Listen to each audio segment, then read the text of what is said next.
Hi hello chicken pulao ఈజీగా టేస్టీగా ఎలా చేయాలో చూద్దాం. హాఫ్ కేజీ చికెన్లో సరిపడా సాల్ట్ వేసుకొని 2 టేబుల్ స్పూన్స్ ధనియాల పొడి, 2 టేబుల్ స్పూన్ మిర్చి పౌడర్, పసుపు, 1 ఫుల్ లెమన్ జ్యూస్, 1 కప్ పుదీనా కొత్తిమీర వేసుకొని బాగా మిక్స్ చేసుకోవాలి. ఇలా మిక్స్ చేసిన చికెన్లో 1 table spoon ginger garlic paste వేసుకొని కలుపుకోవాలి. ఇలా కలిపిన చికెన్లో 1 టేబుల్ స్పూన్ నెయ్యి వేసుకొని బాగా మిక్స్ చేయాలి.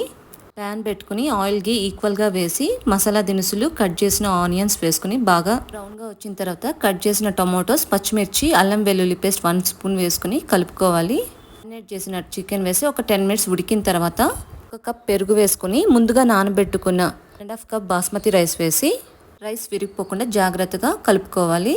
3 గ్లాసెస్ వాటర్ వేసి కట్ చేసిన పుదీనా కొత్తిమీర వేసి 5 మినిట్స్ హైలో ఉంచుకొని 15 to 20 మినిట్స్ సిమ్లో ఉంచుకుంటే చికెన్ పులావ్ రెడీ అయిపోతుందండి. స్టవ్ ఆఫ్ చేసిన తర్వాత ఒక 10 మినిట్స్కి సర్వ్ చేసుకుంటే చాలా బాగుంటుంది.